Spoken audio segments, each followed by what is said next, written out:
presents the award in this category called on Dr. Karim Kaleka.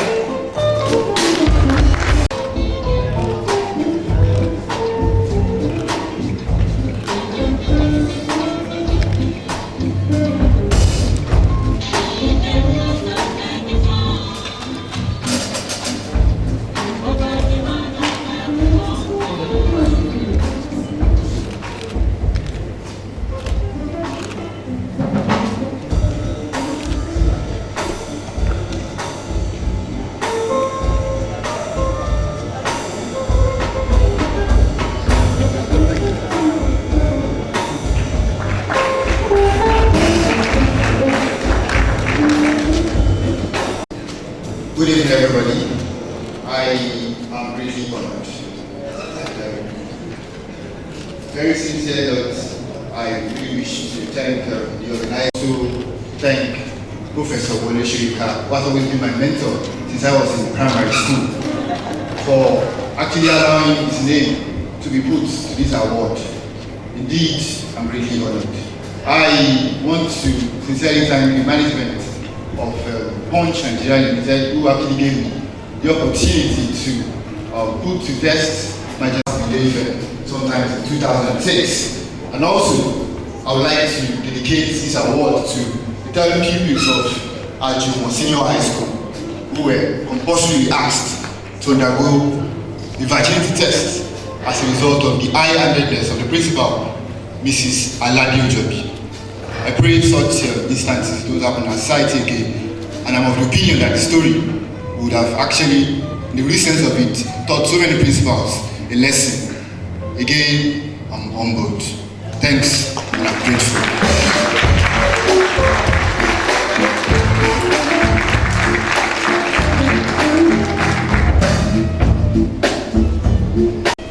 At this point, I must say I no longer like my job. Seriously? Someone, please let me touch that plaque. Well, I hope the next person lets me, and we're talking about the runner-up in the online category.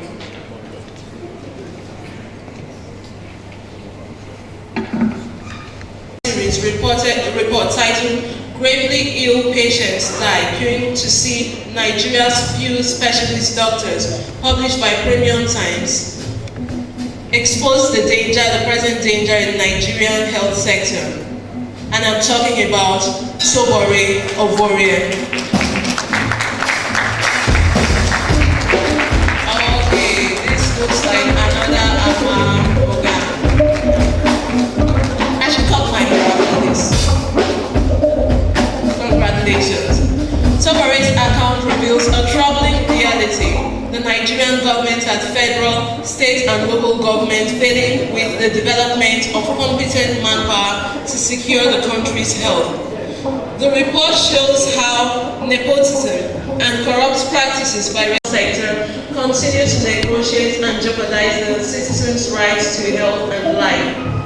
According to Sobore, the country has only 600 pediatricians to care for over 40 million children, about 15 oncologists to care for 8 teeming cancer patients, 10 neurosurgeons to attend to nerve problems, 120 urologists to maintain conditions related to male urinary tract and reproductive organs, no podiatrists to treat feet and leg injuries caused by diabetes, and no geriatricians to care for the elderly. Sobore narrates real stories of agony and sadness. Abdul Ibrahim was 5 years old when he was diagnosed with hernia and taken to the hospital for treatment. By the time he was 9, he was living with excruciating pain due to continuous postponement of his surgery appointment, blamed on a long waiting list and the few doctors available. Mrs. Ogaga Akojaro traveled from Delta to Lagos State to see an oncologist for her breast cancer, but the waiting list was too long. She died without the opportunity to see one. Sobore Ovorie is a multiple award-winning investigative reporter. She has an MSc in psychology and a postgraduate diploma from the College of Journalism. Today, she has won for herself the runner-up prize in the online category of the 2013 Wole Soyinka Award for Investigative Reporting. Please welcome with me to present this award the British High Commissioner represented by Mr. Robert Fitzpatrick, Political and Press Officer, the British High Commission. Please your hands together.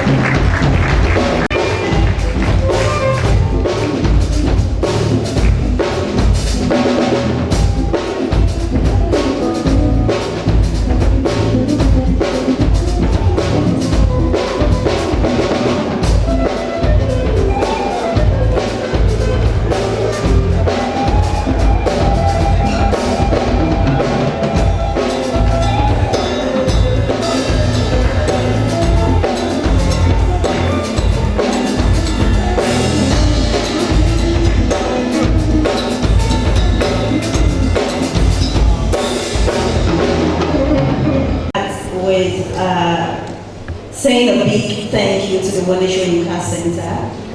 I'm actually delighted to be here. I have been a patient myself that had to wait on a long list here in Nigeria.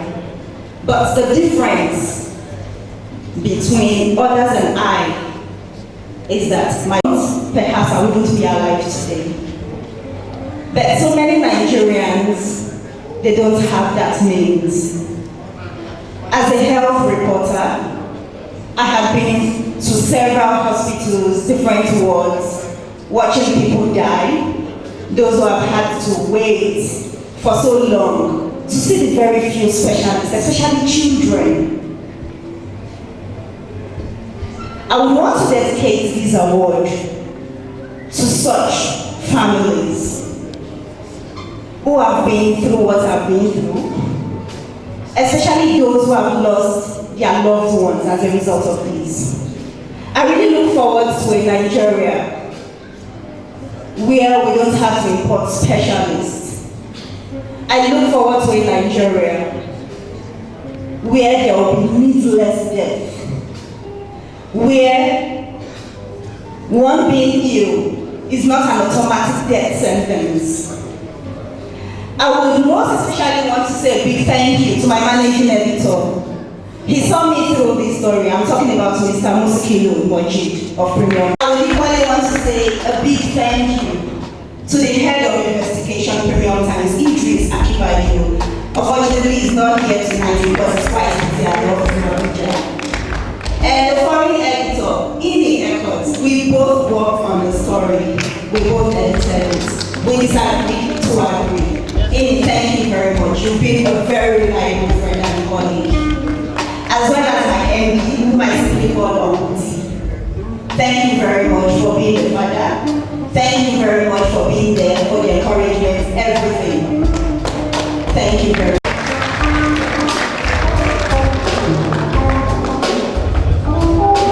Okay, so we move on to the next winner.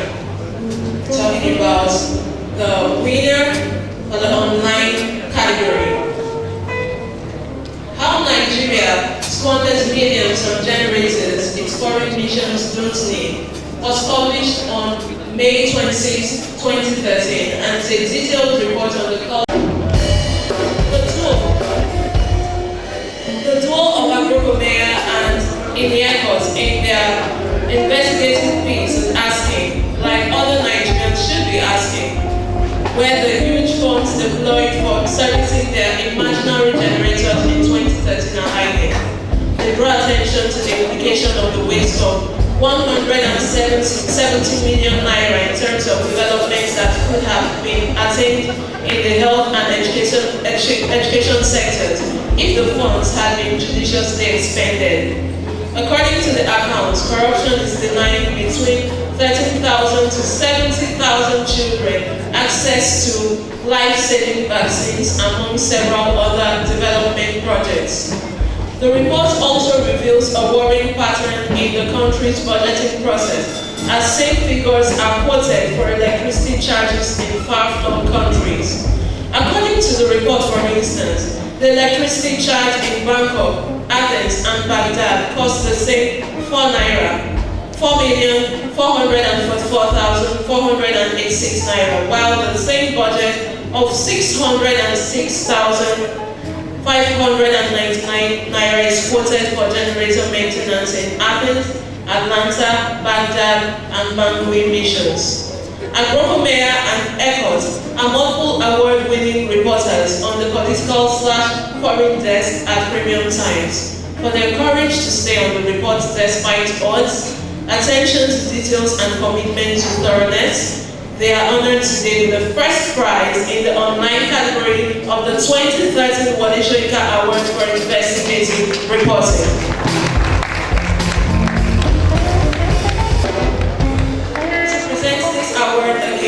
Please welcome the British High Commissioner, Mr. Robert Fitzpatrick. Representing the British High Commissioner, sorry.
I'm thankful for the recognition, and I'd like to say a very big thank you to the Wole Soyinka Center for Investigative Reporting. And I thank you all for attending this event. As journalists, I believe we should be conscious of the huge responsibility before us, the critical role we play in nation building. And at Premium Times, we just try to do that little work. With all the energy that we have got, we need to be aware of how journalists should report with integrity, with courage, and with objectivity. I'd like to thank my colleagues at Premium Times, and I dedicate this award to them. The story about generators, I think the outstanding issue about that was some of the ambassadors whose missions received budgetary allocations for generators. Never even knew that they had such allocation. When we contacted some of them, they said they didn't know nothing. They knew nothing about that. And also, as we mentioned in the story, all the figures, like all allocations to all countries, no matter where, in Asia, in Europe, in Africa, they received just almost the same allocation, irrespective of tax issues and all of that. So apparently, it's not something that can be true. And when we got in touch with the officials who should know about, everybody from the Foreign Affairs Ministry to the Budget Office, I know nothing of it. I don't know how this happened and all of that. So I thank you all for attending this event. Thank you.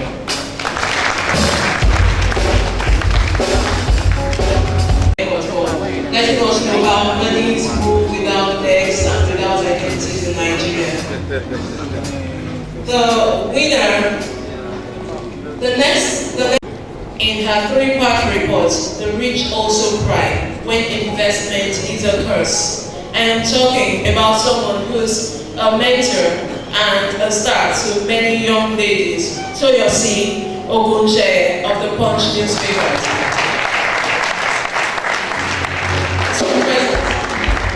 Represented.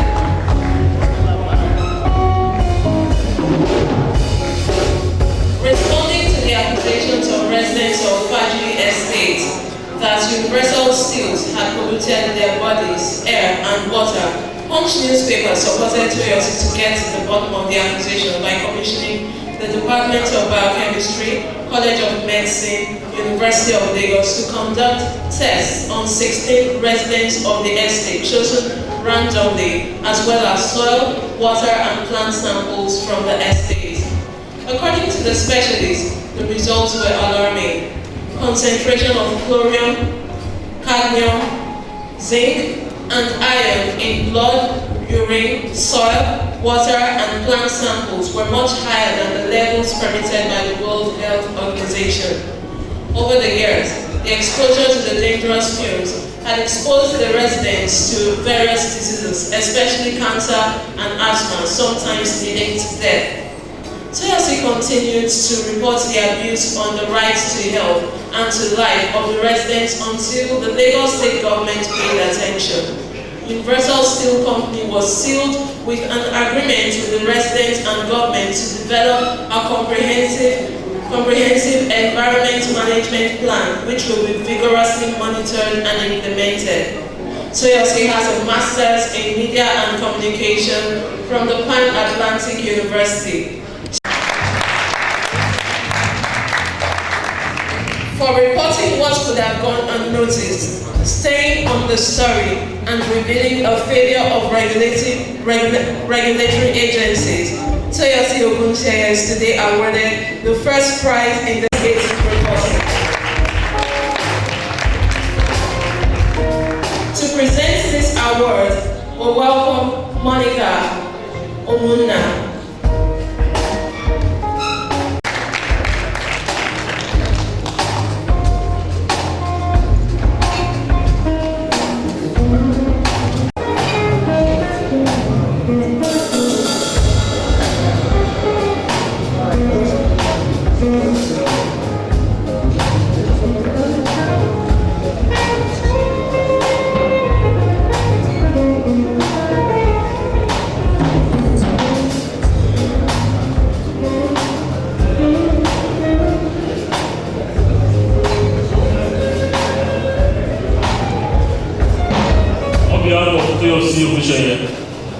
Editor Sunday Punch. I want to thank the Soyinka Center for Investigative Journalism for this opportunity, of which we are pleased she was able to actually present our journalistic excellence. I want to say that Soyinka is the person that has been used to award over the years, and this is a further affirmation of the diligence and commitment she has put into the job over the years. Soyinka is most grateful for this opportunity. Thank you all. While we congratulate Soyinka, we welcome the next awardee. And the next award is in the sports category. Categorical, as she reports that the National Sports Commission cheats the Paralympics and also cheated the country during the last Summer Paralympics, which held in London. Aderoke also gave details of the fraud, showing that officials and guests taken to the Paralympics were paid between 300 and 8 to 800% more than the athletes. While the Paralympians were paid $100 per day for 19 days, the NSC chairman, Bolaji Abdullahi, was paid $900 a day for 21 days, and other officials, in quotes, got $425 daily. Even the shadowing group called NSC guests got $381. She went further to show that the Sports Commission also cheated the country by quoting 21 days and paying most for 19 days for a competition that lasted only 12 days. Aderoke is an economics graduate of the University of Ibadan, where she started her journalism career in 2011 and is now sports correspondent for Premium Times. She's being honored today with the first prize in the sports category for the 2013 Wole Soyinka Award for Investigative Journalism. To present this award, please join me to make welcome Teji Edumoye of the Lagos State Chair of the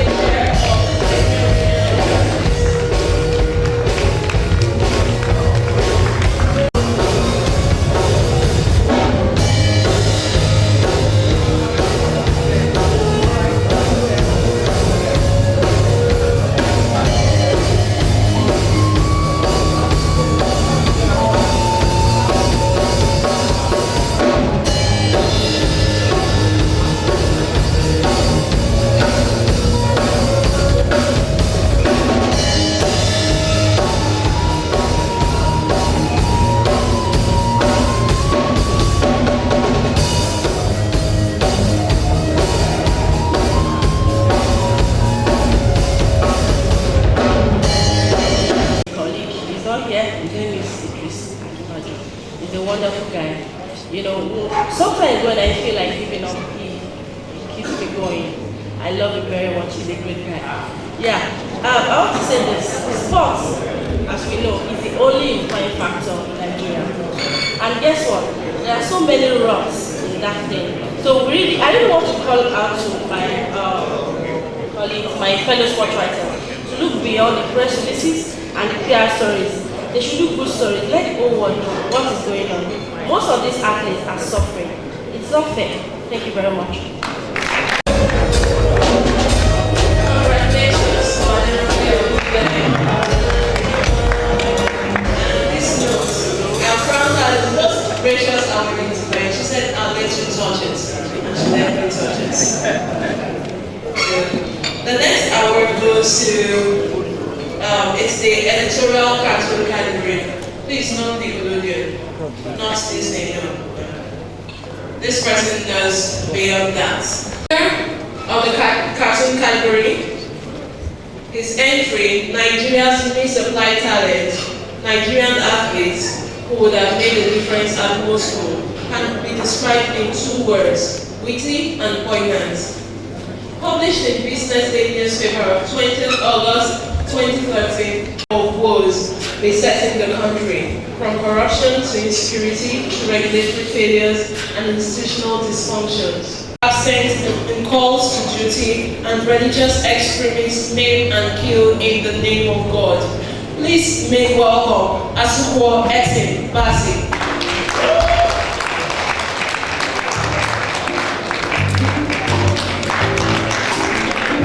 Asukwo, a former arts teacher at the Praise International School, Joka, Kaduna, 1994, and creative director at Reni Folawiyo, is currently cartoon editor at Business Day. He has won many awards, including the 2012 Wole Award for Investigative Reporting.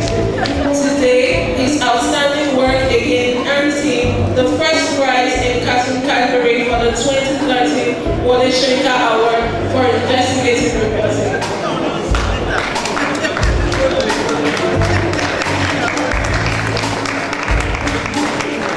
The editorial category award will be presented by Professor Pedro Laiwola, Professor and Head of Department of Creative Arts in UNILAG,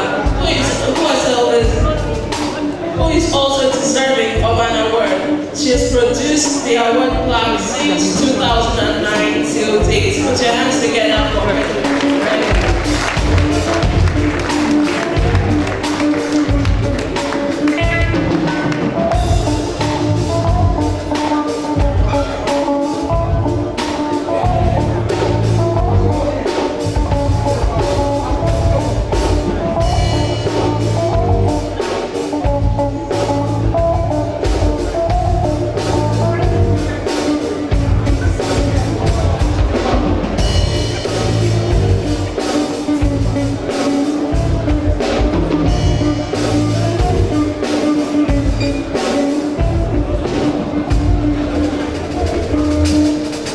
I want to say thank you very much indeed.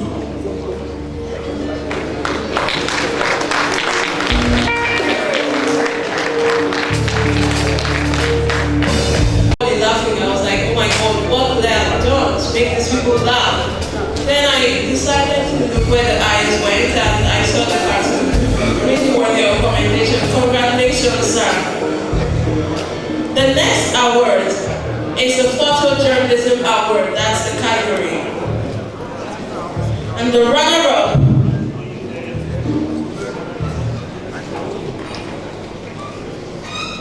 A School in the Heart of Lagos, published in the Punch newspaper of Sunday, June 2, 2013. The statement of disapproval by the writer. The state of education of the education sector as evidenced by inexistent infrastructure, low quality of education offered in a school in a part of Lagos and perhaps many others across the state and the country. It raises questions bordering on government delivery or denial of the right to education of some citizens. Ladies and gentlemen, join me to welcome the runner-up in the photo category, Stanley Ogidi.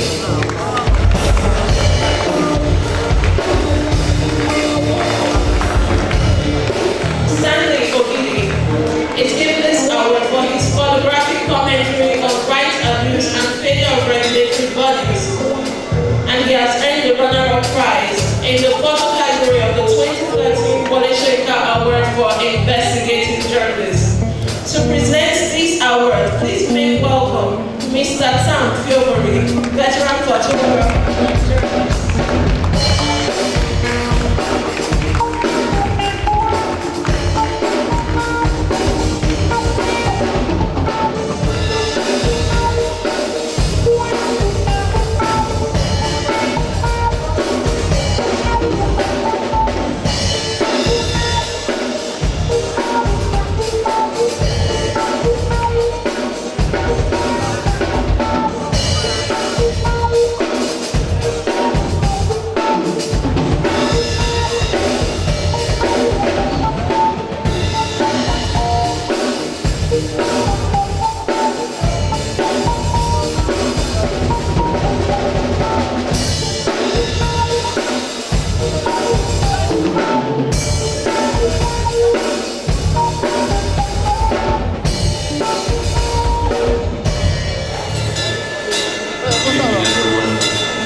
Thank you to Soyinka Center for Investigative Journalism.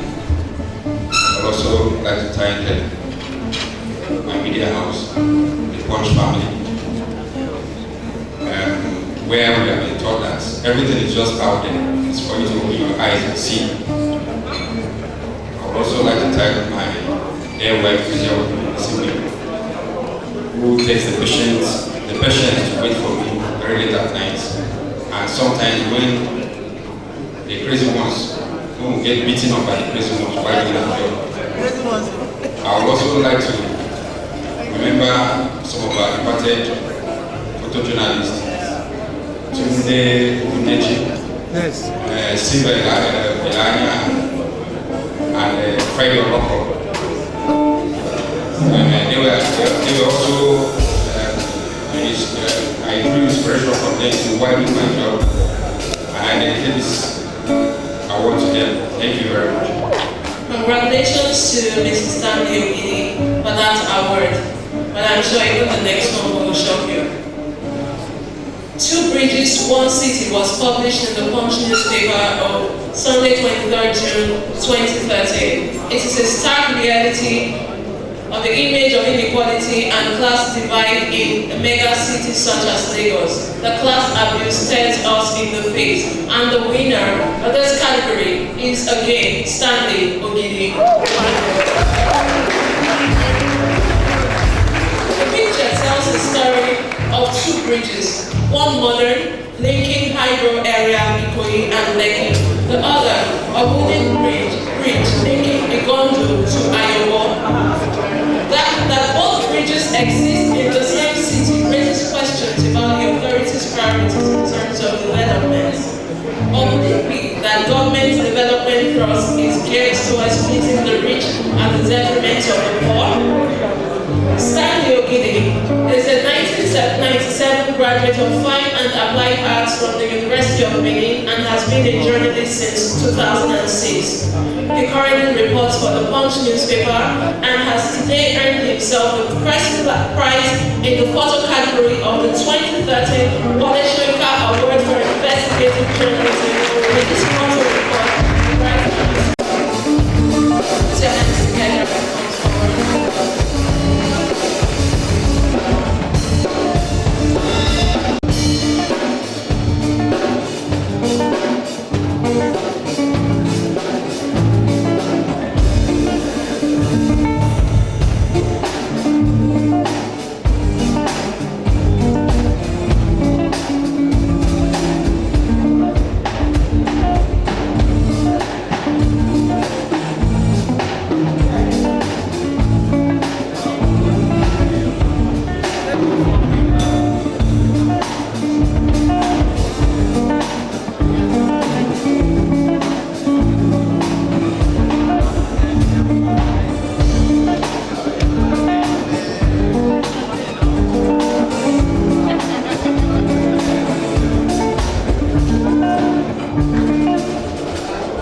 again, I would like to thank the Soyinka Center, and also, again, I express my thanks to Punch, and also thank my colleagues in the photojournalism, and my colleagues, especially in the photo unit of Punch Nigeria Limited. Thank you so much for everything. And once again, I would like to thank my wife for being here. Because trying to describe him makes me question my own competence. So I'm talking about the one we call Kogi, first Nobel laureate in literature in Africa. Presenting this award is Professor Wole and the winners of this award are Rona Abroko Meya and Inia Hot.